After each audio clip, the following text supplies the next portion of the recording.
we have a film and television producer and great friend, Alex Balassa from Balassa Films, based out of Mexico City and Santiago, Chile. Alex, we actually met at stage 32, if I recall well, probably about 2 years ago. And we have been working together, so that the audience knows, on a couple of great projects, Dearest, Dearest, and Chopin, about which we will talk a little bit more later on. But yeah, welcome. Great to have you here. Yeah, thank you very much, David.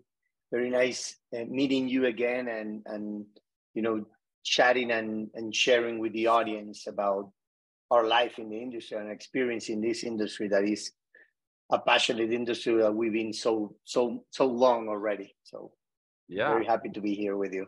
Absolutely. And yeah, maybe you can tell us a little bit about yourself, your background, your journey in the industry, and how you started Balassa Films.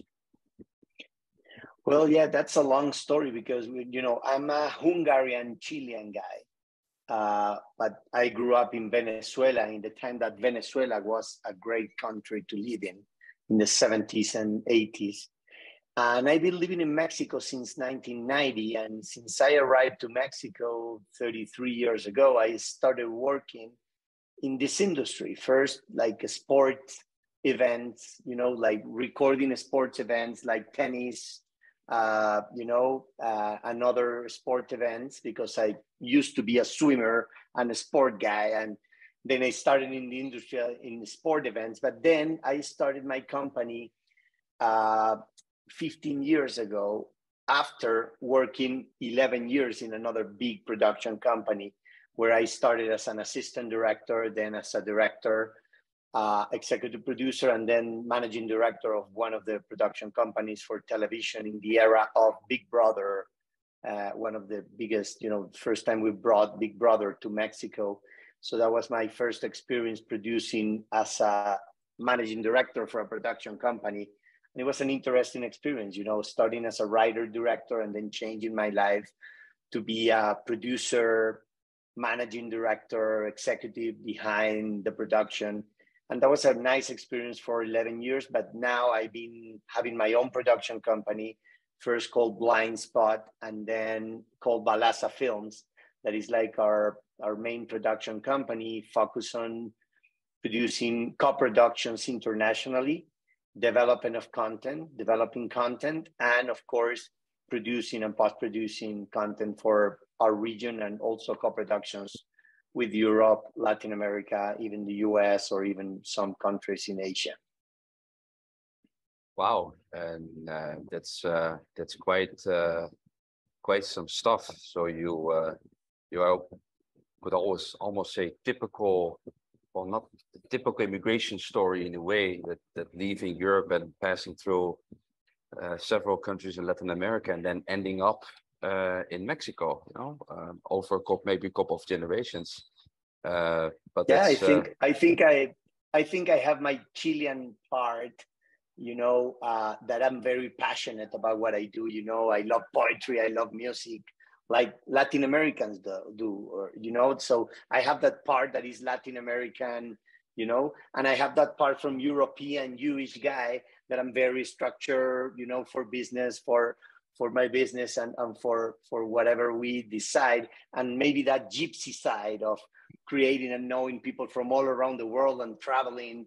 I've been traveling all my life, and I really enjoy meeting people from all cultures, all perspectives. And I think that have gave me during my life a very wide perspective on how to do business around the world, between any nationality, any kind of content, and for any kind of audiences, Yeah, I can imagine. And as you know, we can shake hands in terms of backgrounds and having so many different cultural influences. And I'm pretty sure that that's a benefit if you do international business, a benefit in this industry, right? Which is, at the end of the day, so international. And it's also funny that you mentioned Big Brother. Me being from the Netherlands, I I remember, and maybe that's when it started in the Netherlands. It must have been more than 20 years ago, but I think it was one of the first reality setup shows, which was so successfully sold or to the rest of the world, which really traveled. Yeah, that's true. That's true. And yeah, definitely. I think having this experience with all these countries made the possibility of doing business around, like understanding what makes us equals instead of what makes us different as people. We sometimes forget, and now that we have so many brands like Netflix, Amazon, HBO Max and Warner Media, together, and Disney and all these companies, and sometimes you forget that you do business with people, not with companies. And I think a lot of people forget that in the industry. And when you realize you're doing business with people, you realize that's another thing, Yeah. The companies are based with people and are created by people. Yeah, absolutely. It's a people's business, and to about the other aspect you mentioned. I mean, stories. I mean, there are stories everywhere, but Latin America, I think, is an extremely wealthy source of stories, and particularly, we'll talk about a little bit later about one of your great projects, with the connection with, in this case, Europe. Right? There are many connections there. Yeah. So yeah, and to talk further about this, you, at the end of the day, you are a content creator, right, and a showrunner, a producer, now working out of Mexico. And Mexico is just as such a vibrant and interesting country and society, and a very, very interesting place to be in film, a big market, an important market. What do you think, and especially you with your background and being at the end of the day also from outside Mexico, what makes Mexico different or special? What do people need to take into account when they want to produce in Mexico, shoot a film in Mexico? What's your experience? Yeah, well, sometimes the market forgets that. But I don't think the market forgets, because I think the market has been established in Mexico for so many years. Mexico is the biggest market for the Spanish audience, It's the biggest market for the Spanish audience. The way the language works in Mexico makes it an easiest language to be understood by all the other territories in Latin America and even in Spain. So that makes it a very interesting market for producing locally. In addition to that, for the way we are very near to the United States, we have the best equipment and a lot of equipment available for producing hundreds of projects at the same time. So that's something that makes Mexico so appealing, because you have technical equipment, technical resources, also human resources that are not as expensive as the United States, but of course, not as cheap as other territories, of course, but very high quality equipment and people that work for the high-end content. So you can have access to this kind of equipment for a small short film or for a biggest TV series. And that's something that makes Mexico very appealing. In addition to that, Mexico has a fantastic geography. You have the most beautiful beaches in the world, definitely more than Tahiti, more than all these extreme areas in the world. You have the most beautiful beaches, and you have snow, and you have deserts, and you have, a geography that can be adapted to really whatever you need. And big cities, Mexico City. And you have the biggest cities, like Mexico City is one of the biggest cities in the world, and you can have like very modern architecture and also very classic architecture. So it's a very interesting territory for working, and that makes it a hub for producing for all the Spanish market very interesting, because also we are very well located. We have a fabulous climate. You know, we have a fabulous climate that, of course, you have a rain era, but it's only raining in the afternoon. So, well, you have some months that are difficult to produce, but only in the afternoon. So if you plan correctly, you will have a fantastic production place to do a long series or a long feature film. So I think Mexico is that. Now, talking about Mexico as the market, as the people and how the companies are established, that's why all the big companies and all the big studios are having their offices here. You know, all of them have their offices here. And it is because is where you normally compile or the content for the region. And that makes it easy for the big companies and studios, and for to the other side, it makes it easier to operate and you know, support resources and help with the resources for this developing and producing. So that's one of the biggest places for doing this. If you want to produce in Spanish, is the place to be, definitely. And Netflix, for example, the regional offices, so for Latin America, not only for Mexico, but for all of Latin America, are in Mexico City, right? So not Miami, not Los Angeles, not Sao Paulo, Mexico City.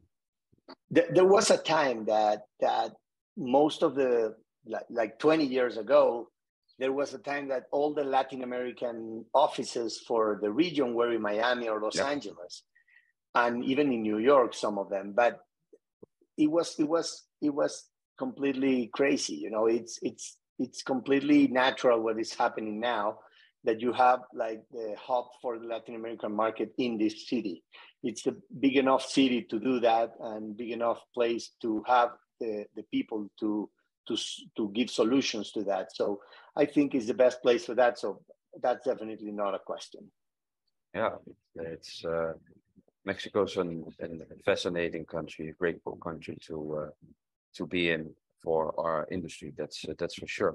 So from your point of view as Balassa Films, what sort of projects do you get involved in, and how do you assess whether a project works for you or not? Yeah, well, we as a company have different divisions in our company. Of course, we have a production service company that gives services for different clients like Televisa, Univision, or, you know, networks like Lifetime or History, or other companies that needs like broadcast design or promotion, or for the launch of different TV series or telenovelas, etc. So we do that in a division of production services. We also do production services for TV series or feature films or short films. And we have this other division that has in original content. So we have a team that does development. In the last 6 years, we've been investing a lot of money in development. We have 40 IPs that we own. And with those 40 IPs, we find the right project for every need that each platform or streamer or network should have.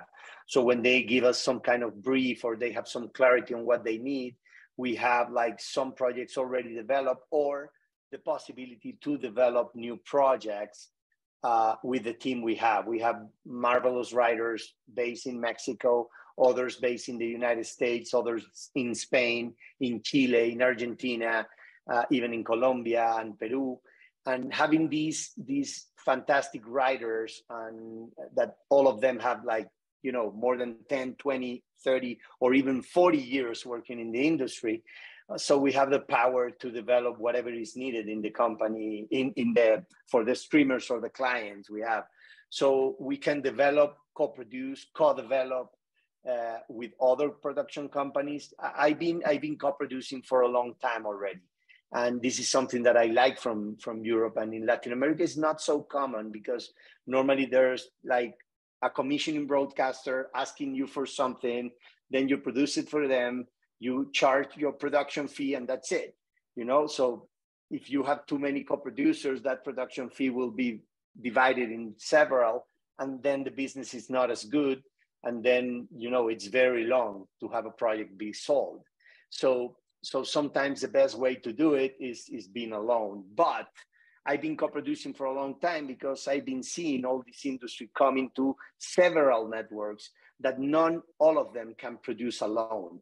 And even though we have these big brands like Netflix or Amazon that they can support, or Disney that they can support the whole thing and the whole projects, you're not seeing projects from Amazon and Netflix being resold to the market, to other platforms or networks. So that's going to be more frequent anytime. So having several windows, several co-producers, divided for markets, that's going to be more and more frequent now in our territories. That wasn't as like that in the past. Yeah, and I think during the pandemic, the first scenario you mentioned, right? So commissioning and then producing basically for platforms seemed to be at least during the pandemic sort of the only option, with many other options being cut off for the moment. But also my feeling is that now there's certainly, you see, collaboration models, co-production models coming up, and not only between, let's say, smaller independent production companies, but also the bigger networks actually across Latin America, content in Spanish. And content in Spanish is booming. It's a huge market, although a big market which consists of a lot of sub-markets in a way, but there is a sort of globalization happening within the Spanish-speaking world. At least that's what I think. I don't know what your take on that is. Yeah, definitely. Well, we all know that for a project to be global, it needs to be in English. But, we all know that Chinese content in Chinese works for that region. Indian content works for that region that is too big, and so they can be being autonomous in that. Latin America can be autonomous on that, but we have so many Spanish speaking in the world, in addition to the English speaking people, that there will be more and more global projects coming from Spanish speaking people. So I think we have already a lot of successes behind that, and a lot of examples like that, that are showing how a Spanish movie can be all around the world, or Spanish-speaking TV series too. So I have some friends that have produced like beautiful movies or big, beautiful series that has been like the most powerful around the world, and you can see that happening every time more. And all the networks and streamers are looking for the same. They're looking for powerful local content that can fly globally. It's so powerful. It's a story that is so powerful locally that it can fly globally. So that content that they normally call it like local content, it's something that's happening more and more because of that. It's like, if you have a great story, we are, as we were speaking at the beginning, we are human beings. And we as human beings have a lot of things in common, no matter which culture, religion, color, sexual orientation or whatever, we are human beings. As human beings, we have so many things that link us together. And if you find those kind of values and you align them very well, you can connect and produce for all the world from any country in any language. And that's happening with Korean content and Chinese content and Japanese content, and of course, Indian content, Turkish content, and of course, Latin American content and English content, really. Yeah, so no, absolutely. Universal topics. And then if we look at particularly the Spanish-speaking big market of, 23 countries, and including the US, right, with a big Spanish-speaking population. At the end of the day, whether it takes place in Miami, Mexico City, Santiago de Chile, or Madrid, if we can relate to it, it doesn't matter. You have potentially a very big market, and I think that's United States is the second largest Latin American country. Incredible. The United States is the second biggest, after Mexico, is the second biggest market for Latin American country. Of course, if I'm not taking in consideration Brazil, that Brazil is Latin, but because of the Portuguese, I'm not including them in that conversation. But speaking in Spanish, the second country is the United States. So that's a whole new business and it's been more and more, and it's going to be more and more in the next 15 years. And there's something else. I mean, that's also why Mexico is strategically so important, because of its location, its border with the US, but also the fact that the Spanish in the US, the Spanish language, is Mexican. The Mexican accent is the dominant Spanish spoken in the US. Correct. Which basically creates a market in if you look at it from a Mexican perspective, which even goes beyond the Mexican borders. And you can almost include it to a certain extent, a lot of Hispanics living in the US. Correct. And you know, that's why Mexican accent and Colombian accents are so accepted in international markets, because it's easiest Spanish to speak. You know, I'm a Chilean guy, and we accept that Chilean accent is not good for the market. You know, it's you need subtitles sometimes with Chilean projects, even though we have a Chilean project in our stock, because it's a beautiful story. So that's another thing but you know, you need to consider that when you are producing in Spanish too. Yeah, absolutely. So yeah, you have a lot of experience co-producing internationally. I wanted to talk about one of your very special projects, which is called Dearest, Querida Esther in Spanish, which is also going to be an international co-production, but this one is different. This one is very personal to you, as I know, and this is also a project where you intend to direct it yourself. Can you tell us about this project? What makes it so unique, and what's your experience so far? Putting the project together? Yeah, thank you, David. I know you know it very well because you have been supported that project in the last months, in last year maybe, and you know, that's a very special project. And even though I started as a writer and director, I've been producing for so long that people doesn't recognize me as a director, even though I direct some of the stuff I produce. You know, I definitely choose what I want to do. I choose what I want to direct. I have that possibility because it's my company, but and some clients trust on me on that. But this special project is not an ego project for me to do like my first feature film. That's a good risk, a good not risk, but a good challenge for me, of course, because I have never done a feature film by myself as a director. But the project is so important because it's based on my grandmother. You know, my grandmother is a Hungarian Jewish woman that she survived the Holocaust when she traveled to America, but she lost part of her family, and especially she lost her dearest sister, Gabriela, during the Second World War by the Nazis in Budapest. So as a Hungarian, I have like this little Hungarian on me and Jewish part of me that were so into telling that story, because my grandmother, when she was on her deathbed, like 18 years ago or 17 years ago, she told me that she was the interpreter of letters between a mechanic that lives during the dictatorship in Chile and a Chilean mechanic that lived in Chile during the dictatorship in the 70s, and a woman that was a janitor in the Budapest post office. And my grandmother, in reality, was the interpreter of love letters between these two people. But my grandmother did that for 25 years in reality. Wow.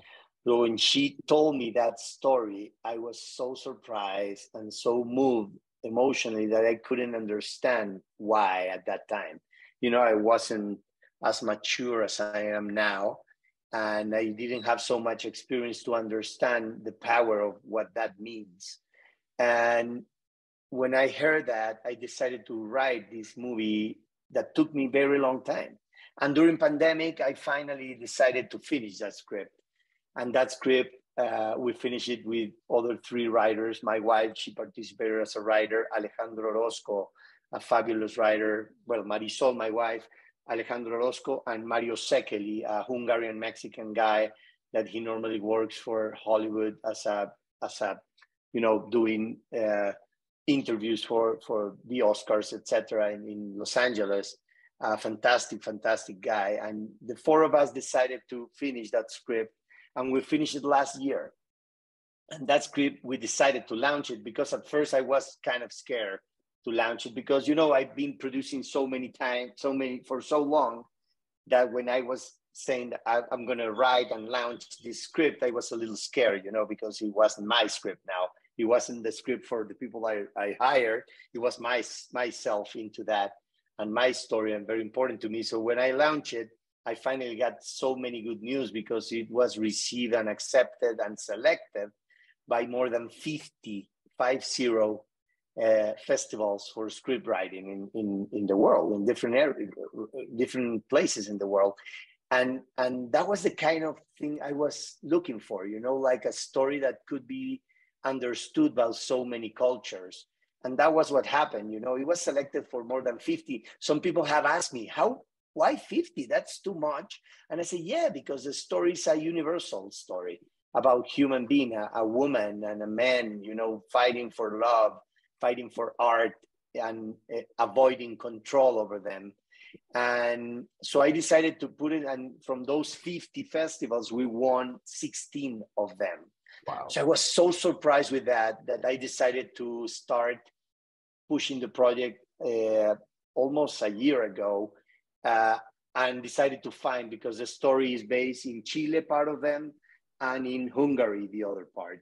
But I found a lot of echo in Germany with a big company called MMC Studios, MMC Fiction, that is the film division of MMC Studios in Germany, in Cologne. And Basti Gries, that he's the German producer of Amélie, he crossed the project, read the project, and decided to come on board as a producer. So I have him as a producer, and they are putting around 50% of the budget with the support of a Belgian partner. We have another 15. So we are looking only for the rest of the money for moving to the next step. We have a great crew, great cast behind the show, behind the movie. And we are trying to close the financing during this year to see if we can start production next year of that beautiful movie. It's a movie that reminds me to what you felt with Cinema Paradiso, Il Postino, 1900, or La Vita Bella, those kind of Latin, Italian, European stories that gets to the heart, that shows that there is no way control can overpass love, and that art and love really can go against any control that other people wants to take over you. So the only way to connect to yourself is through art and through your own essence. And that's something that the movie explains very well. And I'm very proud of what we've done until now. And we're looking for finalizing that financing and start production as soon as possible, of course. Yeah, and then you get into the typical, sort of struggle, let's call it that way, of putting together independent international co-productions. But really about the story itself, which fascinated me, and I strongly believe that this is one of those stories about the Holocaust that need to be told. I think it's a unique story. It's a story about love, survival, persistence. It's also an immigration and transgenerational immigration story in a way, and also in a way, at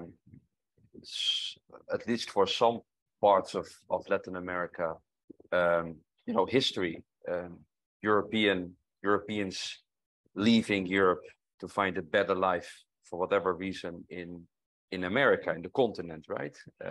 In Latin Correct. America in this case.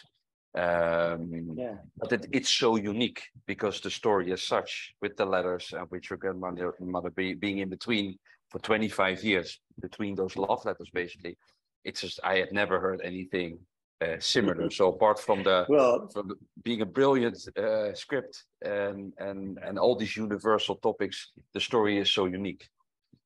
it shows another thing that I haven't seen much in the entertainment business is we have seen so many beautiful and moving stories about the Holocaust, Yeah. but we haven't seen the effect of that Holocaust in new generations. Yeah.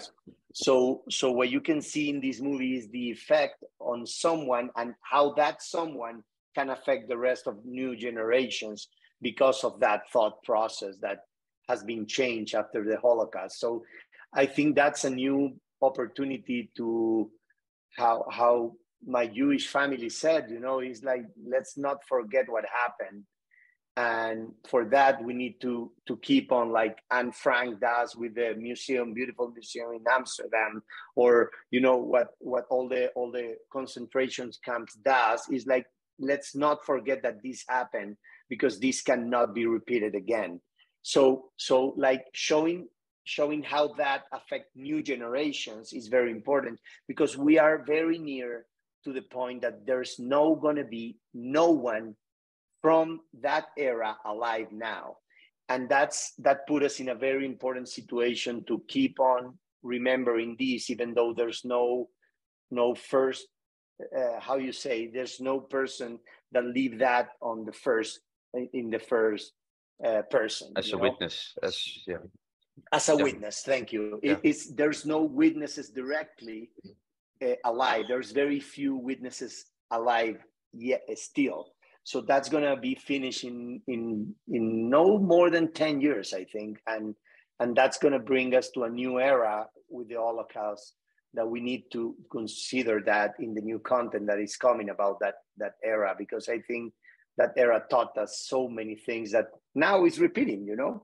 Now in Europe is repeating and people is afraid to be in some areas. And there's people from Central Europe and Eastern Europe that has been moving to America again, and now because of that. And that's kind of crazy and something we cannot accept anymore. You know, there's so many beautiful places in all the world, and we need to fight for that, fight for having the world for everybody and be a productive human beings around the evil that we all know that exists in this world. Yeah, so the beautiful project, beautiful story with a very, very strong message. Alex, thank you for sharing this. And but we have great to speak about this project. We've spoken about Mexico, about tendencies in Latin America. Is there anything from your end you think we haven't covered that we should mention? No, well, we have another co-production that we are developing about Chopin and Lease, like the first rock stars in history that were in the 19th century were becoming rock stars. Like everybody thinks that Michael Jackson or the Beatles or the Doors, you know, were the first superstars and did that. But in reality, 120 years before that, you know, when Chopin and Lease were in Paris in the Romantic era, they were changing the world as rock stars, and they started all that. So we developed a show, a TV series about that we just presented in Toledo and in Budapest, in two markets with very well received. It was very well received by a lot of distributors and networks.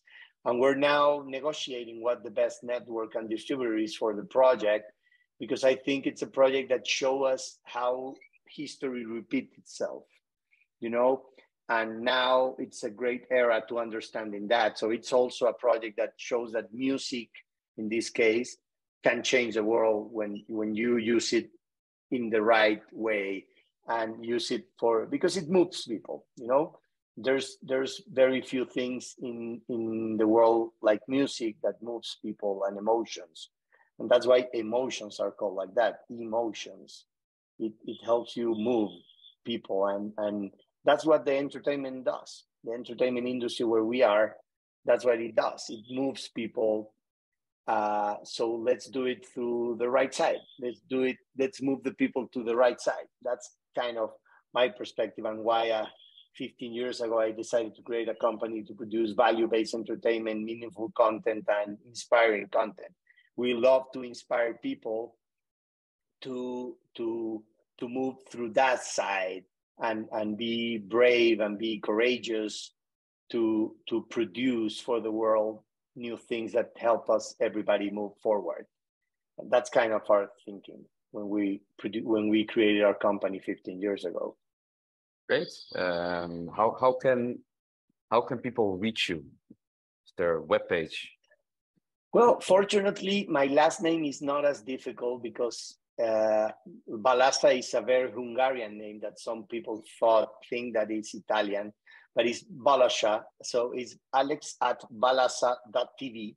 Very simple, alex.balassa.tv, and it's BALASSA. And of course, I'm in Instagram, I'm in LinkedIn, I'm in Facebook still. And they can contact me in balassafilms.com too. We are very, very interested in creating synergy with people from other regions. We love creating good content with good producers, good directors, good writers, and creating synergies for making big projects for the global audience. No matter the language, I definitely will support always. So that's kind of the way I want to work, and I'm going to still be fighting for that all my life. So I will be around, and it's not as difficult to find me. Fantastic, Alex. Well, thank you very much for sharing your insights today and talking about this beautiful project, Dear Esther. This was great. It was fun. Thank you very much, and we stay in touch. We'll speak probably very soon, I'm sure. Thank you, David. Thank you, David, and thank you for letting us share a little bit of our essence to the world and to the audience, because I hope there's more producers like us that love sharing, and I love sharing. I love education, and I love inspiring others that inspire me all my life, because I've been inspired since I was very young, and thanks to that I've been producing for 33 years now. So thank you, David, for the inspiration and for the opportunity to share part of my essence to the people. It's been a pleasure. Take care, Alex. Thank you. Bye-bye. Ciao, ciao. Ciao.